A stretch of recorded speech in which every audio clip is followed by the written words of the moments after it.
Hello everybody and welcome back to a brand new live stream. Make sure you guys like this stream down below, subscribe, hit the bell, do all that stuff. Yes, I'm late. I'm 1 minute late. I'm intentionally late this time because everybody's in chat saying, oh, he's going to be late again. He's going to be late again.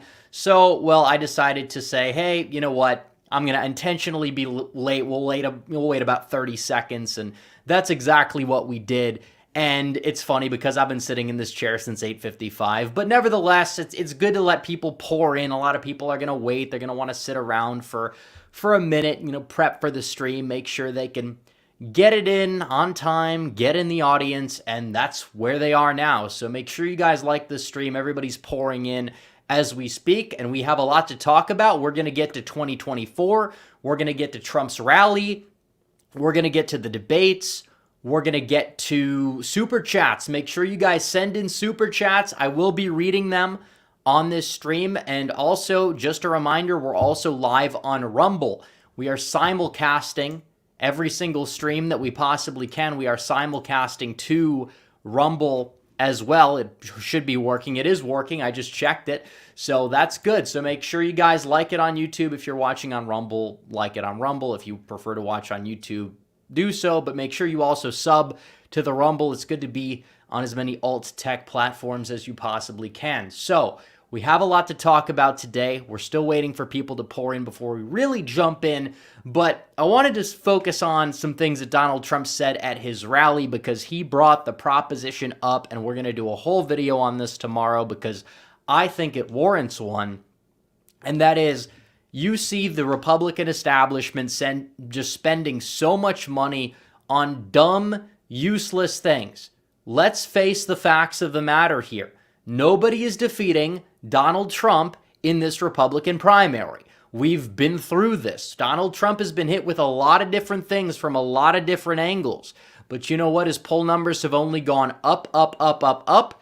The opposition, especially Ron DeSantis, he plateaued. He announced he didn't have the announcement bump that was supposed to propel him into first place or at least a close second. He's in fact falling so far that we've seen multiple credible polls that have him in third place, whether he's behind Vivek Ramaswamy or he's behind Tim Scott, who a lot of the donors are now going to shift to because DeSantis is just that much of a disaster when it comes to his campaign. The worst people have taken over in his circle. The inmates are running the prison because DeSantis doesn't know how to run the prison. He doesn't know how to run his campaign. And even in 2018, he didn't know how to run his campaign. Trump had to send down people to save him. And then, yeah, he obviously won big in 2022 because he was able to outspend his opponent by a ridiculous margin like $90 million or something like that. But either way, we know that in and of himself, his campaign is not really that strong, and he didn't really have that ability. 2022, he was able to spend his way to a large victory. We know that, partially because the Florida Democrats have imploded, partially because the Florida Republicans have grown stronger and stronger. And even if you want to credit some of that to Ron DeSantis, it's still a lot bigger than him at large, and we kind of saw that with the whole 2018 victory as well. But nevertheless, there's no path. We've been over it time and time again. We could keep repeating the same talking points, even though they're accurate talking points. It doesn't matter. He doesn't have a pathway, but he has money. He has donors. These other people have donors. They have money, and they're throwing their money at a sinking ship. This is not something that's going anywhere. This is something that's imploding in real time. This is something that's incredibly, for lack of a better term, getting to be pretty sad. And it's fun and it's easy to dunk on these people, but we have to just really understand that they're not going anywhere and they're not a threat, even if we like to spend time dunking on them. But what we do need to do is unite the party. What we do need to do is do everything in our power to go out there and defeat Joe Biden in the 2024 election, because that's what we're up against. And DeSantis is not beating Biden because he's not even going to beat Trump. And even if somehow he beat Donald Trump, which he's not going to do, Trump could be in prison and talking about 2020 24/7, I still would believe he'd have a stronger electoral path to 270 than Ron DeSantis at this point. I strongly would believe that because DeSantis is so incompetent, focuses on things that people don't care about. He's trying to run to Trump's right on a lot of different issues and then also claim to be the electable independent favorite candidate when his approval rating among independents, not just Trump supporters, but independents in real time is sinking. He was, pretty much even nationwide a few months ago. And now that's changed. He's underwater by 10 points nationally. And even if you want to say, well, Trump's underwater by a little bit more, it's A, Trump does better against Biden in head-to-head polling in those same polls. And B, you're supposed to prove that you can find somebody much better than Donald Trump who's going to go out there and unify the party and get independence and defeat the left. You don't have that candidate. You don't have that guy. Trump still gives you the best bet despite the fact that he's under investigation, despite the fact he's got all these bogus indictments they're trying to throw his way. He's still stronger, and everybody knows it. So these other people need to not spend any money. They need to drop out, and they need to endorse Donald Trump so at least we could have this united front against the left who's trying to imprison their number one political enemy so we could go out there and take back the White House and take back the party. But they don't want to do that. They don't want to do that because they know deep down that they would rather have Joe Biden in that White House if it means that Donald Trump and his political career and his entire movement is a thing of the past and it's over. That's all they're striving for. That's all they want to do. And it doesn't work that way because the GOP has put itself in a position where they're not going to be able to win an election ever again unless they're able to have the Trump base on their side. And they've struggled to really effectively reach out to them, just like they struggled to effectively reach out to them in 2016 to try to peel them away from Donald Trump. They couldn't do it. So as of right now, what are they trying to do? They're bitter, they're angry, they're coping, and they're trying to do everything they can to demoralize Trump's base, but it's not working. And they're the ones being laughed at in real time right now, which leads me to believe that, you have the 2016 energy back to a certain extent. That's why they're trying to put Trump in prison. If they knew that Donald Trump was not a candidate that was exactly a strong candidate or somebody like that, or if he had a chance to go out there and beat Biden, they wouldn't be doing this to him. They wouldn't be. But they're trying to weaponize the Department of Justice, all their political weapons that they have at their disposal to take him down, because what they did in 2016 wasn't enough. What they did in 2020, even though Biden got in the White House, it wasn't enough to really get rid of Trump for good, take down his movement. So now they're going to phase 3. And although they've lost some ground regarding social media censorship with the resurgence of, I guess I would now say X, which is run by Elon Musk, which again, it's not entirely 100% perfect, but is it a lot better than it was? Yeah, it's much more in line with Twitter in 2016, if not even better than that. But on top of that, they now, you have the fact that it's been widely known now that you had the government collude with social media, with big tech, with the mainstream media as well to kind of bury a lot of these negative stories about Biden while consistently propping up these fake stories about Donald Trump. So technically, we are kind of in a better position in some regards, but at the same time, they're now knowing that they can't just go out there, win the way that they did in 2020 to the point where they're going to have to weaponize the Department of Justice. They are ruthless, these people. They don't care. They will use any means necessary. The right doesn't do it. We could actually, we've had power before. We could have put a lot of people in prison. But no, that's not principles. That's not a principled thing to do. But the bottom line is they don't have principles, and we play by their rules that they consistently abuse, and we think somehow, some way, we're going to magically win. That's not how it works. The left doesn't abide by the means. They abide by the ends, and as a result, they get the end result they want, even if it means they have to play the long game. And that's like a whole nother thing that a lot of people don't fully understand. But nevertheless, you look at the GOP establishment. They are getting clowned on for valid reasons, and there's no reason for them to even be challenging Trump because they're going to lose. Just like 2020. They didn't challenge Trump then because it was obvious.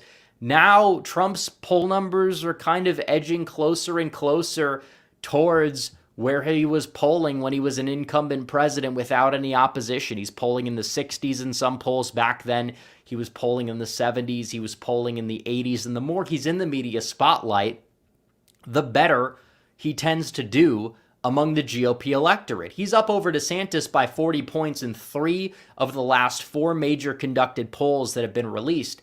And polls a couple weeks ago, Trump was up in, the mid to high 20s in a lot of them. So he's growing. His support base is growing in the party. Not just that, but DeSantis's base is collapsing on itself because they understand this is a horribly run campaign. This campaign is not going anywhere. And Joe Biden and his allies, they know this. They now want to run against DeSantis because they know DeSantis is objectively the weaker candidate. They understand it, even if they didn't get it at first, because they have the same establishmentarian smooth brain that a lot of the Republican establishments have, these elitist people that live in their own bubble. They think they're smarter than everybody else. In fact, they're very dumb people, and we know that now. But you look at what's happening. They want to run against DeSantis because they know DeSantis is collapsing. They know he's weak. They know he's robotic. They know he can't fight back effectively against the media, against the establishment. Left, I should say, because he's capitulated to the establishment right while simultaneously trying to run to Trump's right in all of these issues that it's not helping him. It's really not helping him. It's not helping him in the primary because he looks like a fool and he looks disingenuous. And it's not going to help him in a general election because that's not going to exactly win over the whole independent voting bloc, and you're going to lose even more donors by the time the general election rolls around. Not only that, we're not even talking about his lack of charisma. We're not even talking about his Rust Belt weakness that is a serious problem that he's going to have to rectify if he ever gets a nomination for the presidency, regardless if it's in 2024, which he's not going to get, or 2028, or whatever. Doesn't exactly matter.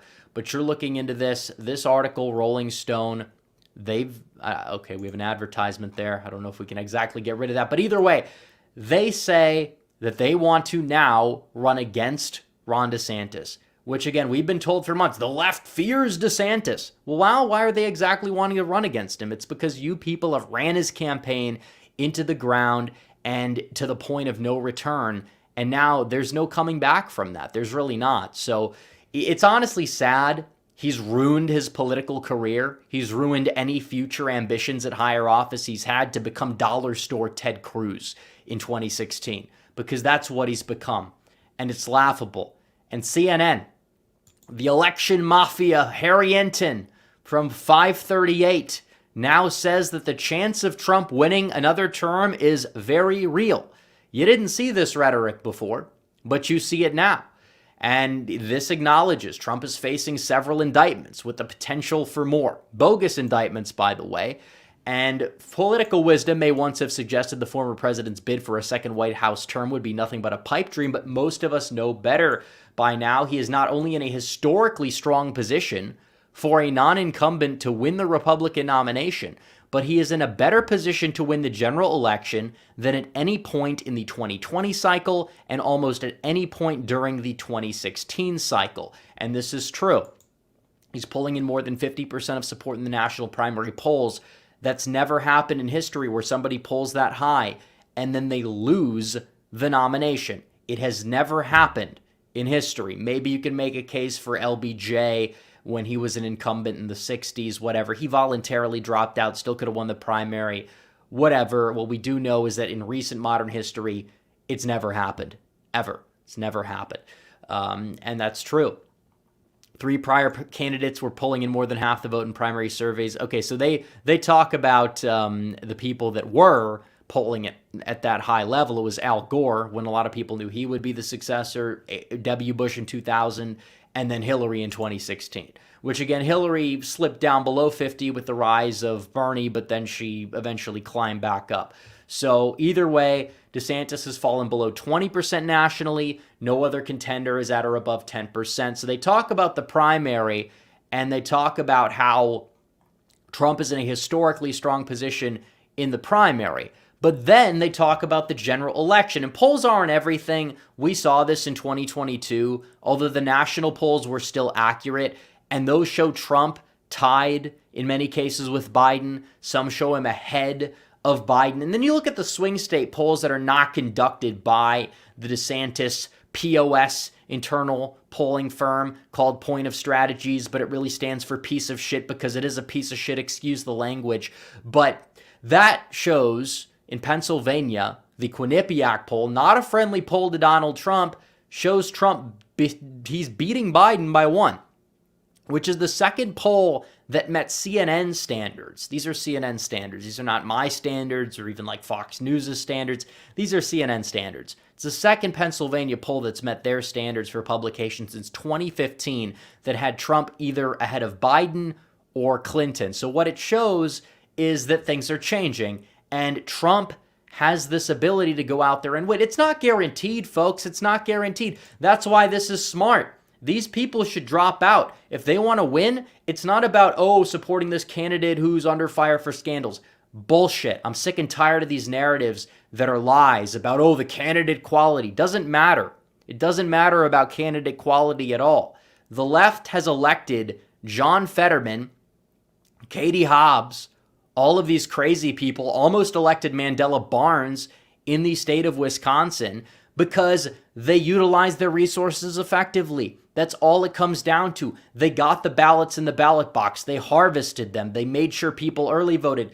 We don't do that. That's a problem. That's all it comes down to. These people are lying to your face within the establishment. They want to lose because they don't want these people to get by. They don't want these people that are kind of shaking up the status quo within the GOP to get by. It's true. DeSantis doesn't shake up the status quo in Florida even. He might say he gets things done. He signed some bills that were essentially sent to his desk by the state legislature. Okay. But pretty much any competent Republican governor and Republican state legislature, if they do exist nationwide, could do everything that he's done within like a couple weeks if they just actually were competent and they got things done. Does not mean I would like sit back here and say, we got to make this guy president. No, it necessarily doesn't. Now, could he compete in the presidential field in the future? Maybe. We could talk about it, but that's out the window because he's exposed himself for who he truly is. He's sold out. There's no reason for him to be in this race in the first place, but he's jumped in this race, and now his surrogates are going out there acting like Donald Trump was the worst president ever and that Ron DeSantis is going to save the world because he happened to open his state a few weeks longer than some of these like other Republican governors did. Like, give me a break. Seriously.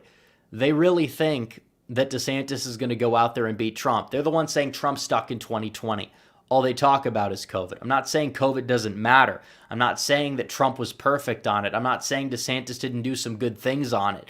What I'm saying is you're not going to win a campaign on an issue that is in the rear view mirror for most people. You're just not. And that's plain and simple.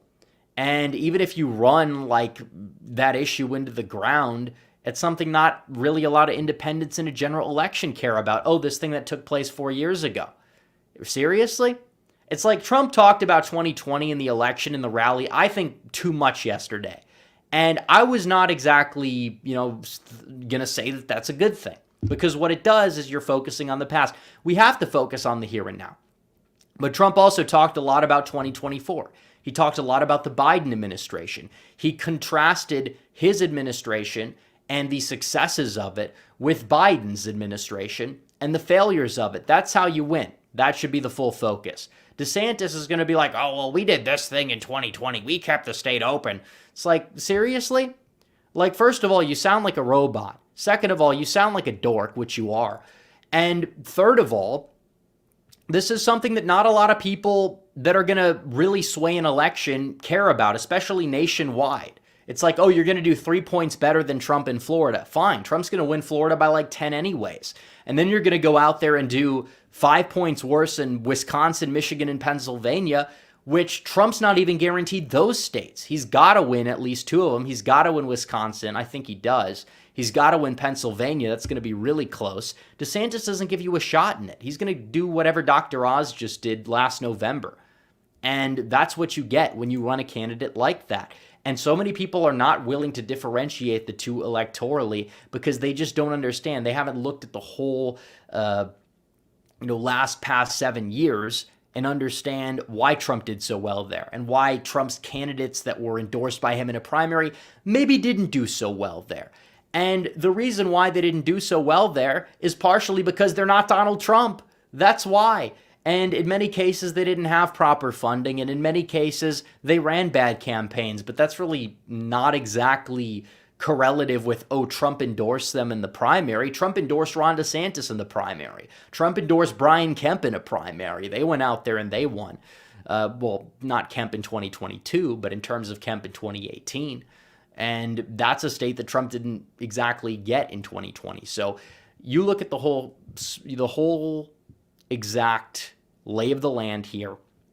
2024, Donald Trump is the guy. He's going to get the nomination, get the people, get the ducks in a row, get them all behind Donald Trump, and utilize that money and put it on the ground game. That's going to help your down ballot candidates that they're going to focus on anyways win. So they're going to weigh them down by not doing this. And that's also a problem. That's why so many congressmen and even senators are endorsing Donald Trump, because they know that he gives them the best shot at victory, A. B, he gives you the best down ballot effects, especially in places like Ohio and Montana when you talk about flipping the Senate. And C, because then we could spend less resources in the primary and focus on the general, which boosts the electability for literally everybody that's going to be on the ballot in 2024. That's what it comes down to. So, there you have it. That's the first thing. That's how we win in 2024. On top of that, I think it's important to touch base on other things that were said in the rally. We're going to get to the debates before we get to the super chats, but the crowd size. Oh no, they said Trump didn't fill up half of the stadium. When in reality, you look at the arena in Erie, and that place was pretty much packed. I will say that there were some empty seats in like these rows. That's true. Some people were like going to the bathroom, I'm sure. Some people were getting concessions. Maybe it wasn't exactly filled up 100% all the time. Sometimes people leave early. That's true. Trump speeches go on for like 100 minutes. I've left a couple of Trump rallies early myself, whatever. But you look at it, he packed the damn arena. There's no other way to go about it. And they were sharing these pictures 5-6 hours before the rally started, like 30 minutes after they opened the doors, and it's like half full. And they're like, oh, look at this, look at this. And then you show them like the actual panorama of the entire arena, and they just deny it. They say, oh, it doesn't matter. This number clocked in at 4,500. I don't know what the real number was. The whole arena fits like 9,000, including like the space on the floor for concerts. I wouldn't imagine it'd be much less than that for a Trump rally, may even be more than that. But either way, you probably had like, 6,000-7,000 at a minimum at that arena. So they're just lying. People like Bill Mitchell are just reality deniers. They look at a picture and then they say, oh, nope, that's half full. When you see the full panorama that was showing the entire arena, the people that were above the guy recording, the people that were below, the people on the sides, was pretty much full. Maybe 85% full. We'll be nice. We'll be generous. But it was, for the most part, relatively full. This was not exactly some, like, disingenuous angle that they were filming these people at. Not at all. So they're going crazy. And these are the same people that say crowd size doesn't mean anything. But they're desperately trying to limit the number of people in the crowd per their own estimates. It's laughable. Absolutely laughable. And it's true. So more on the money thing. They are wasting hundreds of millions of dollars to drag Trump's polling advantage from 50% to 40%, as this tweet points out. And the people that are doing that are the ones complaining about some of Trump's money, which there's a couple $100 million in the war chest.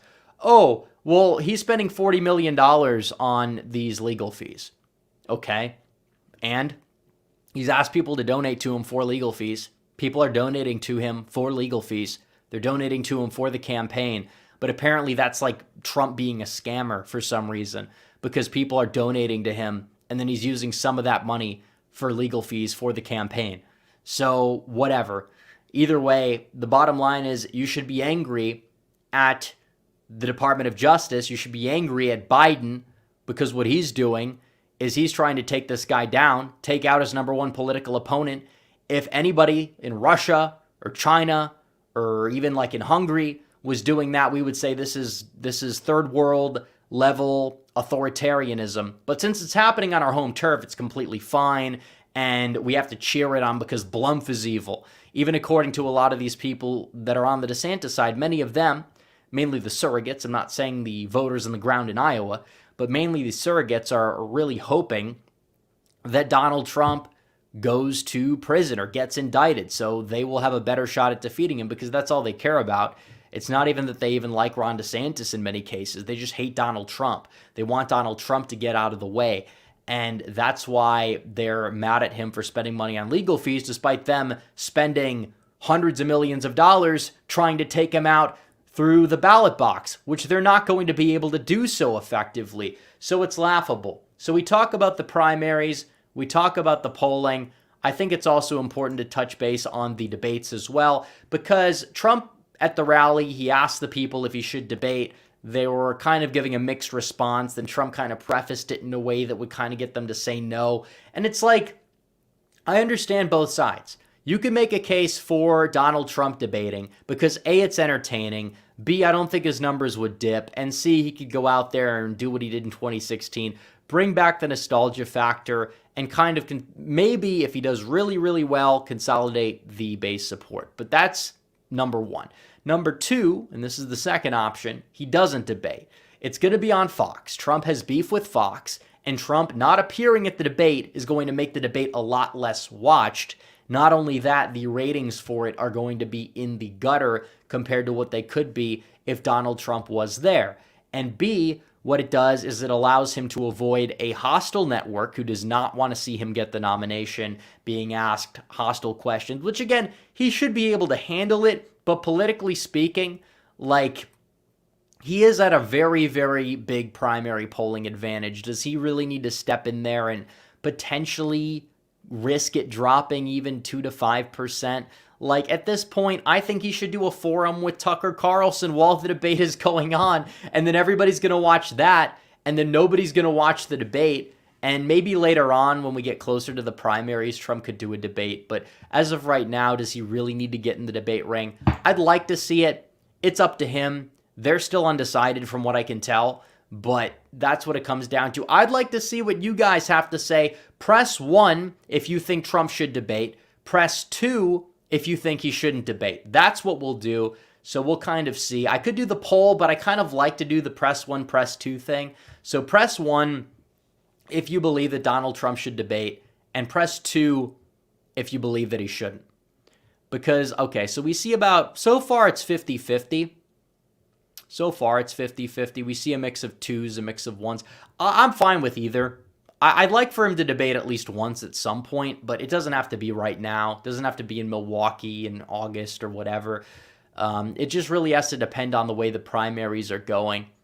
But I don't know. I could agree with either or. It's really up to whatever takes place. He doesn't have anything to gain, but I do want to see him out there debating. Either way, he's going to debate Biden if he gets the nomination. And that's the debate that really matters. And I think that now he knows how to defeat Biden because he just destroyed him the second debate. First debate was a little sloppy on both sides, but either way, yeah, I think that the first debate, if he wants to skip it, he can skip it. And I think it mainly has to do with his beef with Fox, more so than anything else. Taking a stand against the establishment Republican network. He should do a forum on Tucker Carlson show. Or he could do it on Twitter, obviously, because Tucker's not on Fox anymore. But doing that, I think, would be a good compromise. And not only that, less people would watch the actual debate, which would be pretty funny and would kind of be like an epic troll. And that's definitely something that's on brand for Donald Trump. So, all right, 642 live viewers All right, let's go. We're going to get to super chats, guys. If you have any questions for me, feel free to super chat them in now. So hopefully we're going to be able to read them before the show is over. Sometimes, people send them in at the last second and we're not able to get to them. So make sure you send them in now so you don't have to send them in too late and then they don't get read. Yes, man says, has anyone ever been as far as decided to use even... Okay, I don't know. I feel like I've gotten the super chat before and it's just like a word salad that doesn't make any sense. It's just like people are trying to get me to read for some reason. I don't know. But thank you for the 10. Yes, man. Aaron Ratliff says, did you get your logo from the Leaky Eagles? No, I did not. My logo is based off of a logo that was AI generated on Google Images, and it's been changed, it's been altered. It's not like under copyright infringement or anything like that, but it's similar to that one that I found, which was the logo I initially used at the onset of my channel. For those who are around in the days of 2019, of which there are some of you, Tucson PaleoCon for $50. Thank you, Tucson PaleoCon, for the biggest super chat so far. If anybody wants to go out there and top that, be my guest. But as of right now, Tucson PaleoCon is the king of the super chats. Alex Sirico says, here's how Trump should finesse the abortion issue. Tell the public he supports a referendum. Let the people vote on it. I don't think referendums are a good idea at all. I think referendums nationally are dumb. I think Trump just saying, oh, we'll leave it up to the states is going to be enough for the public to get off of his back on it. And then maybe when he gets into office, he could like sign a second and third trimester ban on it or something like that. I don't know. But as of right now, politically speaking, Trump kind of gives Republicans the advantage on that issue. Whereas DeSantis with his 6-week ban, even though it was the right thing to do, and it was the right thing to do in Florida where he should be staying, it's going to cause him to get hammered nationwide on that issue, which that issue is going to rile up the left more so than, oh, Blumph has these bogus fake indictments everybody knows are politically motivated. DeSantis on policy, on the other hand, and they're going to twist it. They're going to twist it just like they twist his words with the educational thing, which, by the way, bad optics, of course, we know that. But even so, they twisted it. And it's like he doesn't understand how to navigate politically the media. And people say that, oh, Trump causes all these self-inflicted wounds. DeSantis is like the new king of self-inflicted wounds. If you've watched his campaign, it's crazy. Mr. Jimmy says, will Ron's career fade into irrelevancy by 2026? Well, he has no path, really. If he just stayed put in Florida, then he would be on a very good career trajectory. Maybe he could actually spent those 4 years learning how to talk to people, learning how to be a normal person, learning how to have a personality, and maybe getting a height transplant so he doesn't have to wear those ridiculous high heels everywhere. And then maybe he would have stood a chance. Trump would have endorsed him, potentially outright, because, oh, well, that's how you return favors. Politics, people say loyalty doesn't matter. I mean, politics as a whole, whether you are in the establishment, whether you're a supporter of Trump, there's a big loyalty element. We see it on the left, we see it on the right, and it does matter. And Trump would have returned the favor and probably would have endorsed him. And as a result, you would have had Ron DeSantis out there, and he probably would have gotten the nomination easily. He probably could have stood a chance in a general. He would have had those 4 years to really prove that he's evolved on certain things like trade and foreign policy, and his congressional record would have mattered less because it was 10 to 15 years ago from the point that he would eventually have been seeking that nomination. And he would have gone out there and he likely would have defeated Newsom or Kamala Harris or whoever. But no, he had to run now because these people said, you got to run and get rid of Blumph. Well, Blumph isn't going away. The orange man sticks around for now and possibly for the next 5 years, depending on what happens next November. Belfagor, thank you for the 07. Thank you. 07's back to you. All New Year 2020 says, do you plan on releasing a 2024 county map prediction between President Joe Picklehead and Donald Dark MAGA Trump? I mean, I could. I've always thought about that, but those videos, it's just going to be so long for me to fill out a map that's going to have 5,000 little counties. And it's is it really worth it to do that? That's like a meme video, I guess you would say. I mean, a lot of the counties, I could like pre-fill a lot of the safe counties, I guess, and people would want to watch it, but I don't know. I've thought about doing one of those since like 2019. And I feel like my channel's evolved, since then, where we just don't do prediction video after prediction video after prediction video anymore, to the point where I kind of see it as something that's a little redundant. And I think I'd rather focus on things that the wide population within the base would care more about than just like filling out 5,000 counties. It's like, I'll leave that up to one of the many autists on election Twitter to do one of those things. But John Cordisco's Corner says, I was in high school during Watergate. Now, as the government intelligence agency sided with a political party, this time it's Watergate on steroids. Yes, absolutely. They're trying to take down an individual. That's what this is about. And all it's done is it's caused Trump support to consolidate. He could be in prison and technically win a presidential election and govern behind bars. That's what they don't know. And I'm not saying that's viable. I'm not saying that I'd want that to happen. I'm not saying that if he goes to prison, he's going to be like more electable. But I'm just saying you never know. It can come back to bite them in the rear end.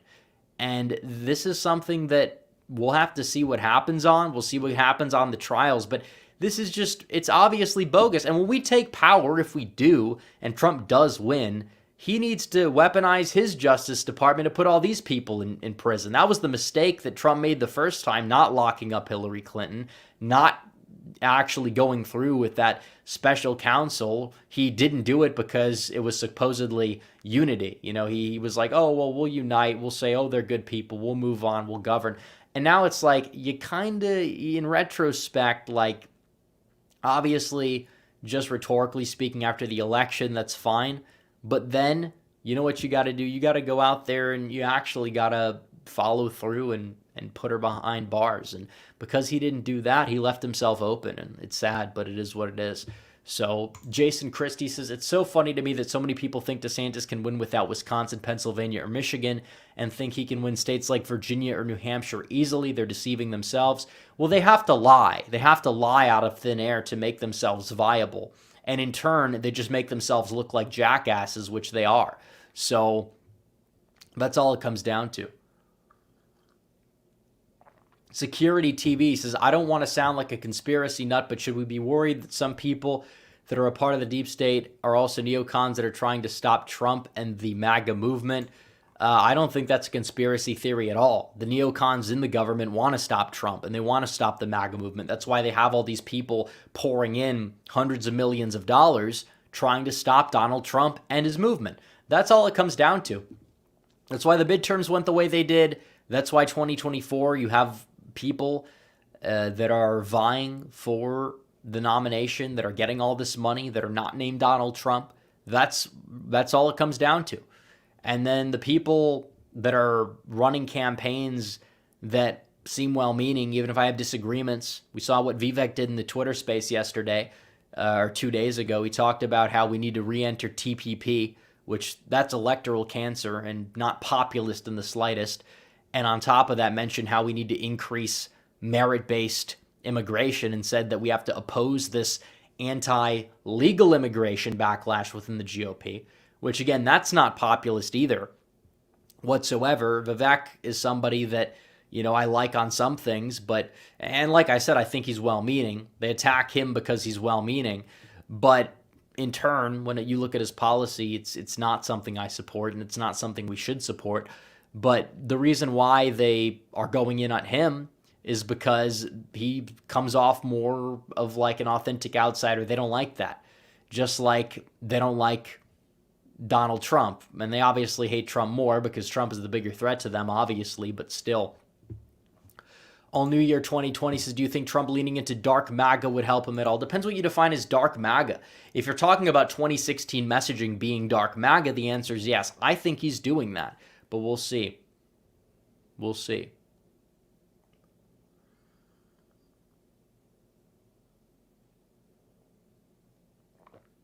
Jimbo says, hey, Red, I believe in 2021 you called me and my friend Basement Dwellers for posing as you on Chicago Zoomers call stream.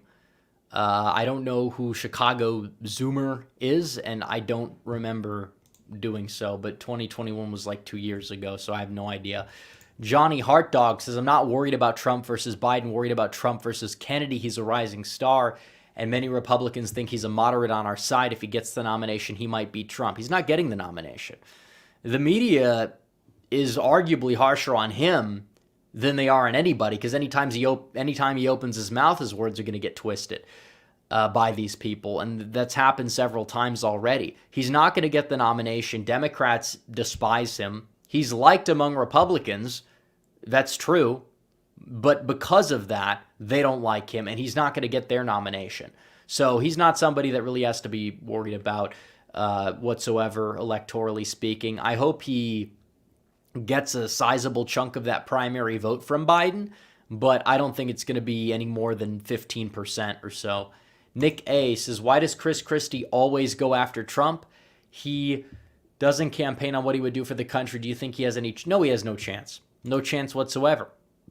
They saw what he did to Rubio, and they think, oh, him stepping in this race is going to lead him to be this attack dog against Donald Trump. And it's like, okay, well, if all you do is attack Trump and you don't bring anything to the table, you're not going to win. We've seen this many times. And part of the problem with DeSantis is he's not bringing anything new to the table. Instead of just saying woke 300,000 times a day and talking about how, oh, well, Trump this, Trump that, mainly his campaign staffers. DeSantis doesn't go in that hard on Donald Trump, but he gives these calculated responses to these people that are like focus group tested as much as possible. But it's mainly his staffers. It's mainly the people he employs, the people on Twitter, the people we're fighting with in the digital battlefield, the great meme war of 2024, technically 2023, because this segment of it's going to pretty much be over. By then, it pretty much is over. They're in the cope stage.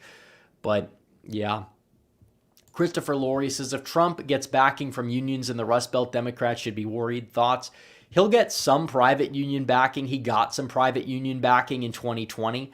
Especially in like the steel unions, and he probably will get that again, but still, it's like those unions, in many cases, they don't represent the interests of their workers, and they're losing support, and they're losing workers, and they are just a political arm for the Democrat Party. They shill for things that are anti-worker, like mass immigration, inclusion, and all these other things that they shill for.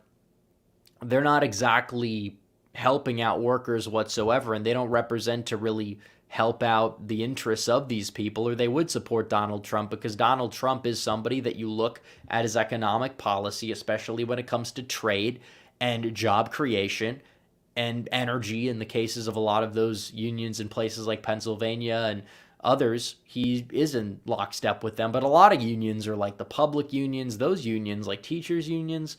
Yeah, they're never going to be our friends. We shouldn't try to placate them whatsoever. Boston Elevators and Aviation says, if Youngkin endorses Trump, can he pick off Virginia? No. Youngkin can endorse Trump, but it's not going to cause Virginia to turn Republican. Youngkin is liked, but I mean, at the same time, national politics, like I said, are different than statewide politics.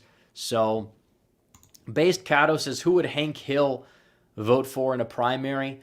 I don't know. See, Hank is somebody that probably would be not a Trump supporter in 2016 in the primaries. He'd probably be more like a Ted Cruz guy, because he'd be off-put by some of Trump's like New York stuff and the New York behavior. But I mean, he eventually would have come aboard, in my opinion, even if like the creators come out and say, because they have to say, oh, he wouldn't vote for Trump. I don't care. You look at the character.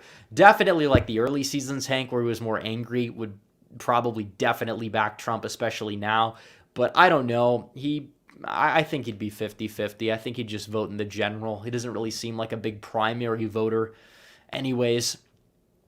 But Make Australia British Again says, is a Cushite man made in the image of... I have no idea how to answer that super chat. I have no idea how to answer that. Let's see. Not going to answer the next one. See, you people are trying to trip me up. You're not going to get me. You're not going to get me. As hard as you try, you're not going to get me. Mike M says, what are your thoughts on Anheuser-Busch laying off hundreds of employees after the Bud Light boycott? Well, they have to. They shot themselves in the foot. And for one time in history, the boycott successfully worked. And as a result, they were forced to capitulate to our demands, but still, we're not drinking that garbage. First of all, it sucks to begin with. Like Bud Light, who drinks Bud Light? Tastes like piss in a can. I mean, beer as a whole, I mean, a lot of people aren't even drinking anymore compared to mixed drinks, it seems. But, you know, when people are drinking beer, they're not going to be drinking Bud Light. Bud Light has always been at the bottom tier of beers, and we know it. Make Australia British again says abortion is an identity politics issue. I mean, it depends on how you look at it, I guess. Any issue could be put in that light of an identity politics issue. Mr. Jimmy says, when do you think Trump will return to Twitter? I don't know, maybe by the end of the year. I think the contract is up, but I think he's waiting for the right time to strike. All New Year 2020 says, thoughts on paternalistic conservatism. I don't want to, twist my belief of what it means. I'm pretty sure paternalistic conservatism refers to, very staunch social conservatism, but with some, economic benefits that the state provides or something like that. Like a lot of conservative parties in Europe, I guess, I guess Orban could kind of fit under that. I don't know. It depends on the definition, but if you're talking about some populistic conservatism, it depends on the exact issues at hand, but I would possibly be open to supporting something like that. Mitchell Ryan says, I think they'll remove him from the ballot. I don't believe they can. Not that I want it to happen. Nick H says, do you agree Rob loses match at this point? Loses what? Loses Massachusetts in the primary? Probably. Trump won it in 2016. Olivia Williams says, why are you punching right with the Florida slavery bill? I'm not punching right. I'm not punching right at all. I think that, like I said, it's not a bill that contains things that were not necessarily true. What I am saying is that you know that your wording in the bill is going to be weaponized against you. So it's just incompetence for him to be putting this out, especially when he's already as far behind as he is, and not expecting people to say, what are you doing? Well, what exactly is this? I personally don't really find anything that bad in the bill. I'm not punching right on the bill, but what I am saying is it's you know you're going to get attacked on this, and people saying, oh, this is not exactly the best optics or the best wording or whatever, are not all synonymous politically with Kamala Harris, which is their talking point. It's always Kamala Harris because she's one of the people that said it, and it went out in their talking point memo that day to just hammer home the word Kamala Harris to everybody. But it's it is what it is. DeSantis is just, in his campaign, are just incompetent. That's like saying, why are you punching right with this meme that he posted? I thought the meme was funny. It wasn't him, it was one of his staff. I thought it was funny that it was posted. I'm not going to sit here and say, oh, this is horrible, this is far right, this is evil, we must denounce this. I'm not saying that. I'm just saying he's a dumbass for having these people run amok and do this stuff. That's what I'm saying. And I stand by that. Also, should we impeach Biden or expunge the Trump impeachments?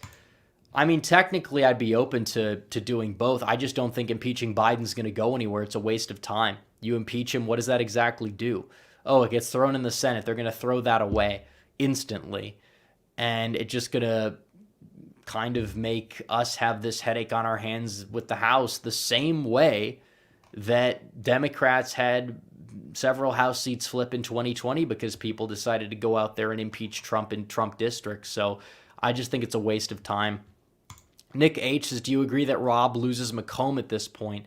I think that was what the super chat initially was meant to say. I think he could. I think it'd be close. Presidential year, obviously trends are real, but if he's going to have this beef with Trump, well, he's not going to get the nomination, but if he got the nomination somehow, yeah, I think he probably does lose it because his campaign is that bad. It's that incompetent.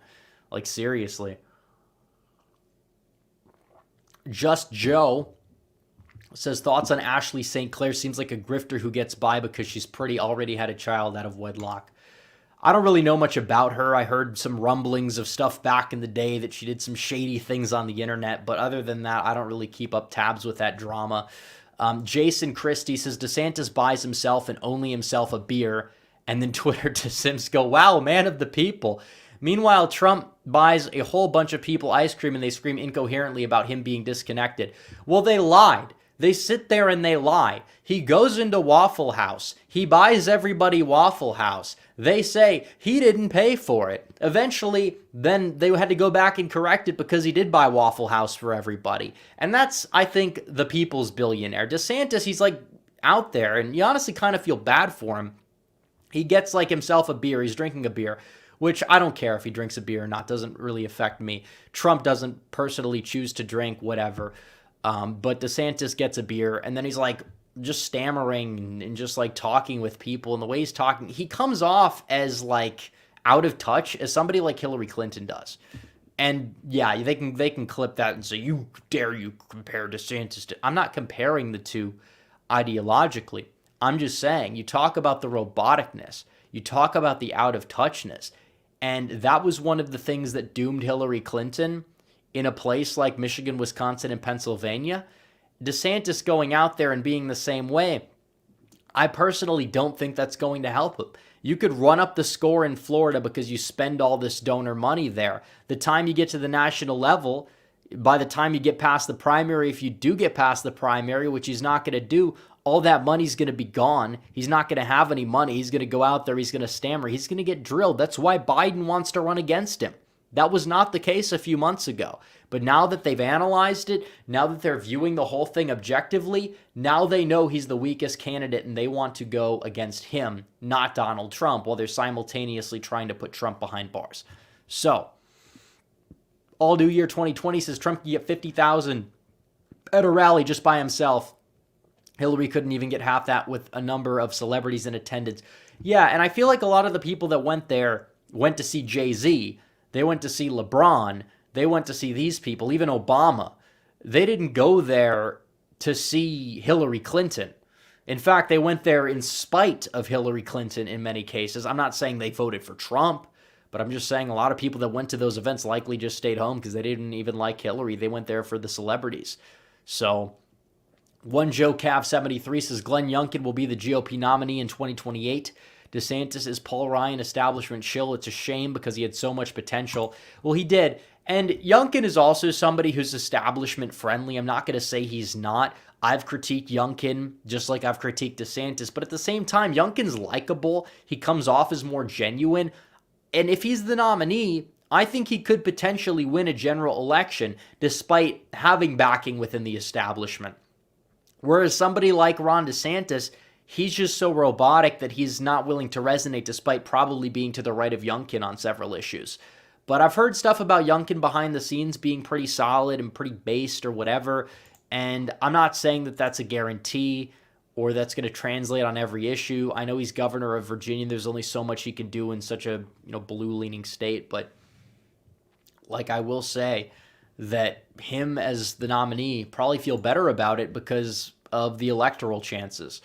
Apex Caliber says Dave Rubin and Shapiro coping hard. Well, anybody's coping hard. They attach themselves to the sinking ship, which again, it's kind of good they're not in Trump's corner, and Trump has like his new OG crew that's behind him that's going to be, with him for the long haul. But it's like, you got to be kidding me. These people made a disastrous political miscalculation, and now they're the ones having to cope and pick up the pieces. Sam Madsen said, would Ron lose Porter County, Indiana? Porter County, Indiana. Let's see. Porter County, Indiana. Okay, yeah, this is northwest. I don't know the voting patterns. Let me see. Voted for Obama by 4, Trump by 6, and then by 6 again. Yeah, I think it's going to be 50-50 with Ron there, probably, I would say. In the state of Indiana. John Waffle says, thoughts on DAR, Man, Generation Hope, leftist propaganda videos. I've never seen them. They sound vaguely familiar to me, but I've never seen them. But we have a member chat from Mike M., who says, I think Trump should debate. I really enjoyed the 2016 primary debates. Think it would benefit him and be practice for his debate with Biden. Yeah, I see the argument on both sides. I'm not going to say that, he has to debate to have my support, but I'm also not going to say that, if he debates, it's over for him or whatever. It's really not. But it is what it is. Make sure you guys like the stream. We're not done yet, but like the stream. We have more super chats. Send more super chats if you have more super chats. We're going to go for probably another 10 minutes or so. And maybe if you guys send enough, we'll go longer. But Jason Christie says, dumb question, but do you think it would help Trump if he leaned into memes and such? Like even just did a meme review. I mean, like, he leans into memes enough. He doesn't have to go out there and become a YouTuber, a reaction YouTuber, and do all these meme reviews to gain support. He doesn't. He has the meme factor going for him. He's hanging out with a lot of, like, YouTube celebrities lately, and that's good. And he's, like, going to these fighting events or whatever. It's cool. And he's posting a lot of memes on Twitter and Instagram, and the DeSantis people are not super happy about that, but it's funny. UGB Aventador says, who should Trump pick for VP? Ron DeSantis is no longer an option. Kerry Lake or Tucker Carlson? Probably not going to be either of those. And when it comes down to picking the VP, you have to pass the test. I did this in a video. I don't know it verbatim, but you have to go look at the VP video I released a few weeks ago. There's a lot of options. We don't have a clear-cut shortlist now. It's not going to be Kerry Lake. She'd be a great press secretary for him. I don't think VP is her calling, especially because she doesn't hold elected office. And Trump's already kind of like the outsider, even if he has. And then Tucker Carlson, I think he'd be a great chief of staff. I'd like to see him run for something in the future.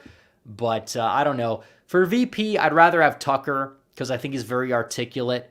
And I think he can articulate Trump's ideas to the wider electorate, despite being polarizing himself. But I don't know. I really don't know who the VP is going to be. I think that we'll get a better picture of that as more time passes by. But still, 630 viewers. You guys are not stopping. Like the stream, where we're nearing our high viewership for tonight, despite the fact that we might end in like 10 minutes or so. So if you want me to stay longer, feel free to send super chats. But it's true. Other than that, we could look at regular chat. I don't know what regular chat is exactly saying. If there's anything else that we could really get to tonight. Any other topics? I don't really have anything off the top of my head. But if you guys want to ask questions, feel free. That's always a good conversation starter. But yeah, we're getting close. I mean, we're almost to August. August from there, it's September, October, November, December, January, 5 months. Iowa, I think, is in January for 2024. So we're going to have the Iowa caucuses in January. And that's going to be a great month, maybe. We'll see. We'll see how it goes. We'll see if it's going to be a great month, a great year. We got to make it a great year. This year's been okay. I'm not going to say it's been a bad year overall. But politically speaking, other than the primary, we haven't really had a whole lot of developments take place. Last year was a little bit of a disappointment, even though there was a lot of hype and build-up, and I think that's kind of the reason why it ended up being so disappointing. But next year, that's going to be huge. So a history guy says, everyone thinks the House is a guarantee for Dems in 24, but look at the primaries and districts they need to win, who they're running in the GOP fundraising. I don't think it's a cakewalk for them at all. I think it's 50-50. In fact, I'll wager this. Whoever wins the presidency is probably going to win the House. In fact, you could make a case, depending on redistricting, depending on some of these lawsuits, that Republicans are going to be able to have the House even if they lose the presidency. And I think Trump helps you. I think down-ballot Republicans are going to outperform him because they will probably get more independent support, but then Trump supercharges Republican turnout among low-propensity voters.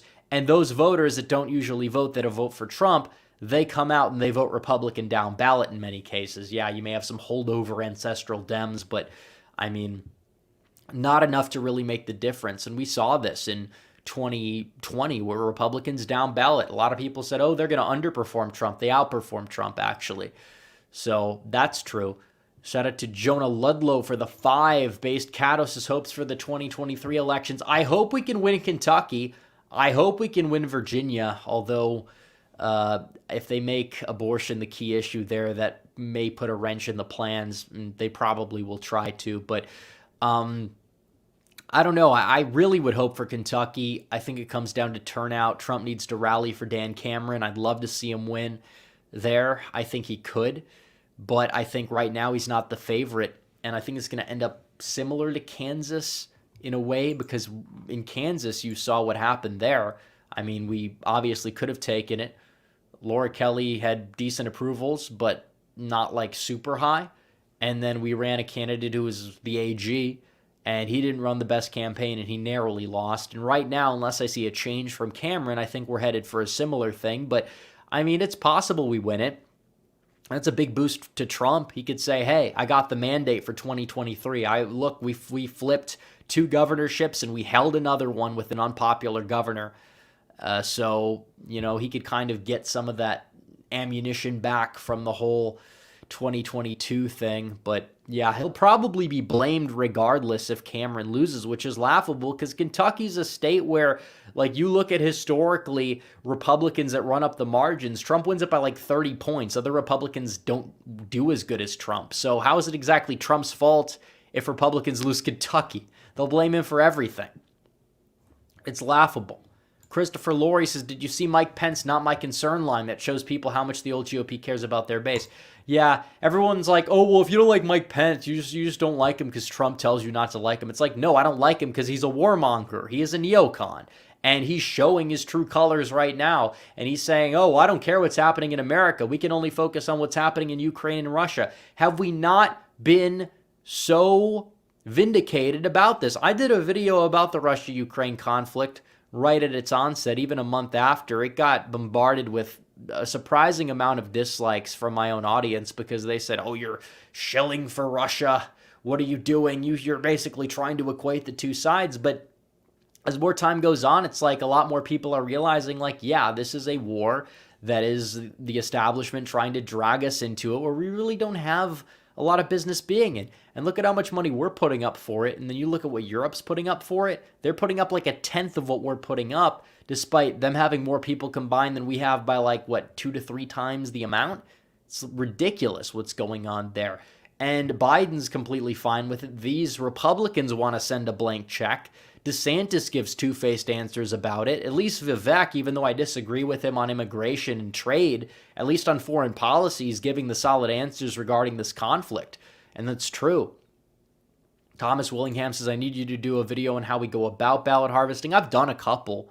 I've talked about it before. You can go back and look over the past 8 months or so at the videos I've done about it, but I don't know. Olivia Williams says, I worry about Trump using up 2024 cash for legal fees.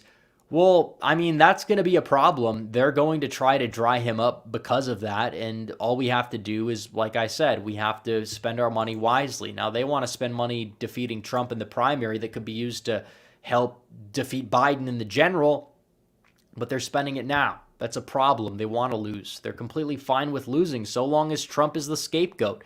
So long as Trump can get out of the way. Trump's not going to get out of the way. His legacy is going to live on. Remember the meme with the Time magazine thing he'd post that was like Trump 20, 20, 24, 28, 32, and it went on until it was like Trump forever.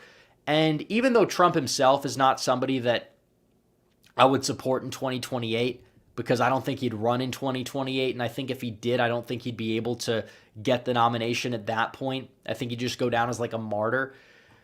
He's going to have people that are on that bench, people that are authentic in their positions regarding nationalism, regarding populism, regarding this rising anti-establishment tide we've seen that Trump kind of sparked in 2016. People like J.D. Vance, I think, are really going to be in the running for 2028. And I think from there, you're going to see them try to take him down next. And people in the future, they're going to try to take them down. And a lot of people we don't even know, people that aren't even in elected office, people that may be commentators on the internet, people that, you might not even know about yet. So, that's what it comes down to. They're going to do anything that they possibly can do to take down people that are a threat to the establishment because they got to keep their order. They got to protect it. They play for keeps. The GOP establishment doesn't play for keeps against the left, but they play for keeps against themselves, but somehow they still lose because they're that incompetent. It's hilarious. And it's true. Olivia Williams says, if Trump loses in 24, is MAGA over? What happens in 2028? Well, it's not over. It's never over. Trump may be over. He'll be old. 82-year-old Trump. Yeah, I'm sorry. There will be other options by then. that are authentic that will be supporting. I'm sure Trump will be supporting them too. I don't think Trump would run in 28. And like, that's the new thing. That's the new gotcha. Oh, well, you're going to be backing Trump in 28 because he's going to lose in 24. You don't want to win anything. It's like, seriously? Like, these are the people that are propping up this guy that's run the most incompetent campaign in history, and they want to talk about electability. And now Biden's camp is coming out and basically saying and begging for DeSantis to be the nominee. Give me a break, folks. Give me a break. It's crazy. Ryan Mocker with 10. Finally catch one of your streams. It's been a long minute taking a 12-week med device sales college course in Florida at the moment. Stay the path. Keep your message going. Well, thank you, and thank you for the super chat. But it's true. I don't know about the legal fees thing. Like I said, it's going to add up, I'm sure. I don't think the legal fees are going to stop anytime soon. But at the same time, like, we're going to have an election regardless. We're going to have donors that are going to be pouring money into the election. And Trump does still have a decent amount of money. He is a billionaire. He can pay his legal fees. He's not a total brokey. He'll find a way. Trust. He will. To some extent. Some extent. One Joe Cav 73 says Brian Kemp did nothing to get Northern retirees or young Northern Republicans moving to the state. The opposite Northern liberal plants move there. No, he's overrated. And I think that some people do overhate on Brian Kemp and they act like he's the most rhino governor in the country. I don't necessarily believe that, but he's not good. He's very weak on immigration. He's very weak when it comes to liberal industry moving into the state. And on top of that, he single-handedly screwed us by appointing Kelly Loeffler to that Senate seat instead of Doug Collins. If he was actually authentically conservative, he would have done the latter, but he didn't do it. And as a result, he sucks. That's like the number one thing. If that was the only bad thing he did, that would still warrant a primary challenge. The only problem is David Perdue's also just weak, and we didn't really have a successful challenger, and the challenge did push Kemp to the right. That's why he won it by the margin he won it by, but either way, it is what it is. He's a clown. He's a clown. He's not a good governor. He's not. He's mid. He's very mid. He's very weak. We don't need that. We need strong leadership. You can have strong leadership in swing states. You can. They have to be competent. The problem is we just don't. We just don't in many cases, and that's kind of a problem. So this will be the last call for Super Chats. We've been going for a while. I think it's a good length for a stream. We don't need to go on for 2-3 hours. I think doing just an hour and maybe a little bit extra is fine. But last call for Super Chats. The next couple minutes, I'll read the final ones, but we're going to get out of here in a few minutes. So if you guys have any Super Chats, send them in. Well, let's see. Wholesome DJ Aftershock. Very, very good Super Chat, and we covered this earlier. Says, Vivek took the lead over DeSantis, but put his foot in his mouth with his immigration and TPP comments. Yeah, immigration, like, if he's like, oh, well, you know, we'll just, like, get rid of unskilled immigration and we'll only have, like, 500,000 merit-based doing the RAISE Act thing. It's like, okay, I understand. That's kind of like what Trump tried to pass through. I'm not going to say that's the biggest deal. I'm not going to throw a temper tantrum over that. The bottom line is he seems to want to increase H-1B visas, which are going to displace middle-class workers, and wants to increase overall the level of immigration. Even if he wants to secure the border and deal with illegal immigration, he wants to add more green cards, visas every year. That's a problem. We already talk about the electoral issues that we have with the southern border, with mass immigration, and we talk about Hispanic voting patterns. Even if they are moving right, it's mainly third and fourth generation that are moving right, and those that come here are like 80-20 Dem. With like Indian American immigrants, the H-1Bs, it's even worse than that. That's probably why Collin County's moving further to the left than counties like Dallas or Tarrant are, at least compared to 5-10 years ago where the counties stood. So you look at the immigration comments, those were not good. And then the TPP comment is just baffling. He's from Ohio. He's trying to be the working class populist candidate. Then he's supporting a trade deal that even Hillary Clinton had to pretend not to support back in 2016. So ultimately, foreign policy is good. I like that he is kind of like his own guy and doesn't like attack Trump or whatever. He on like big tech censorship, he's solid on that. But like, these are deal breakers for a lot of voters overall. even in Trump's base. And for him to come out and make these boneheaded comments, it's not going to help him. I'm not supporting him in any capacity for anything other than, oh, he could be Trump's attack dog at a debate stage that Trump's not at. So I'm sure he'll rise his support, but his comments are just boneheaded. I'm sorry. Like, he might be a decent guy overall. He might have good intentions for all I know, but still, doesn't matter. You don't make those comments in a primary in 2023 and expect to really retain support from that MAGA base. You just don't. Boris Davitsky says, interesting take. Christie wanted Trump to nominate Chris Wray, probably knowing he is a POS and would weaponize the FBI to get revenge. Maybe. Chris Christie's a snake. He's not even a snake. Snakes are skinny. Chris Christie is not a snake whatsoever. You ever see the pictures of the snakes after they like eat the deer? You ever see those? Like he's one of those snakes. He's a bloated disgrace. We'll call him that. Ryan Mocker says, have you talked about the absurdity of the Alabama redistricting? Yes, I have. I did a video on it a few days ago talking about will we retake the House. I covered it within. We could have 7R, 0D districts if we didn't have to follow those racial laws. Well, they are affirmative action. We're against affirmative action in the Supreme Court. But you have to draw these districts because certain black people live in them, a percentage or whatever. It's like, really? Like, just draw them based on geography. If the left is gerrymandering New Mexico, there's no majority white district there. Why the hell do we have to have a district in Alabama that is majority minority? We don't have to. We really don't. Captain Crusader says, is it over? Has it never been more over as relating to our political situation in the country? Well, there's hope and there's also downfalls. There's black pills, there's white pills. It's a good mix, but we got to turn the corner. Trump wins in 2024. I think we're a little bit more back than we thought. If he doesn't and the DOJ does what they're doing and it really does him in, then we kind of will be in a little bit of a tough situation to really say the least. BRGRS says, do you think Vivek would be a good VP pick for Trump, and do you think Trump will end up debating? I don't think he's going to debate the first debate. I don't know if he debates or not at all. Vivek, on the other hand, I think that maybe for cabinet position, it would be viable that he could get one. VP, no. And you look at him on trade and immigration, he showed his ass on that Twitter space. I'm sorry, he did. Nice guy, maybe having good intentions, but that Twitter space was a disaster on two fronts. And just because of that, I don't think so. But not even that, just like the fact that it's like an outsider pick. I don't think Trump is going to want to pick another outsider on the ticket for VP, because Trump is already like that outsider.